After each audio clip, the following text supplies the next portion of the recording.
मरिया बस से उतरी, कंधे पर बैग और आंखों में नए सपनों का उजाला। ग्रीनफील्ड यूनिवर्सिटी का विशाल परिसर देखकर उसका दिल जोश और उत्साह से भर गया। हरे भरे पेड़ों और चहल पहल से भरे इस माहौल में उसने एक नई शुरुआत का स्वागत किया। मरिया ने कॉलेज जीवन को पूरे दिल से अपनाया।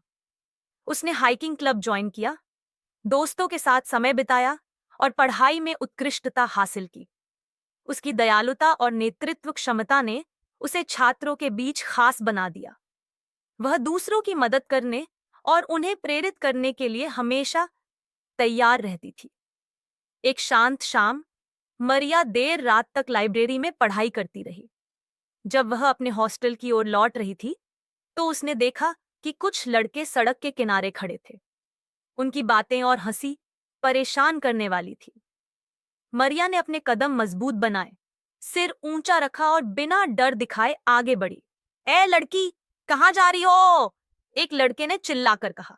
मरिया ने अनसुना कर दिया, लेकिन दूसरे लड़के ने उसका रास्ता रोक लिया।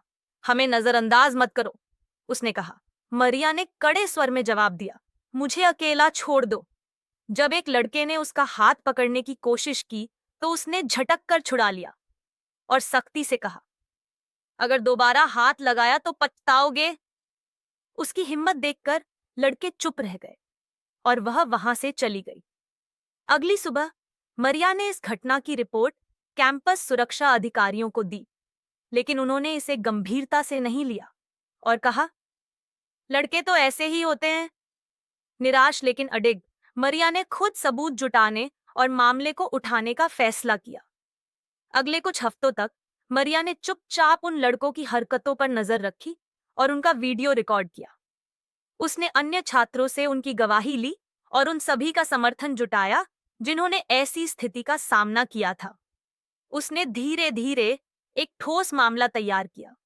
एक शाम मरिया ने देखा कि वही लड़के एक नए छात्र को परेशान कर रहे हैं।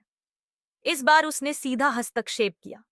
वह हिम्मत के साथ उनके सामने आई और अपने फोन में रिकॉर्ड किए गए सबूत दिखाते हुए कहा, उसे अकेला छोड़ दो। उसकी आवाज में सख्ती थी, जिससे लड़के घबरा गए। मरिया ने पहले ही अपनी दोस्त मिया को बुला लिया था, जो कैंपस सुरक्षा समिति में थी। मिया कैंपस सुरक्षा अधिकारियों के साथ पहुंच गई। मरिया के सबूतों के आधार पर लड़कों को तुरंत हिरासत में लिया गया। इस घटना के बाद लड़कों को सस्पेंड कर दिया गया और उन्हें काउंसलिंग में भेजा गया। मरिया ने यहीं रुकने का नाम नहीं लिया।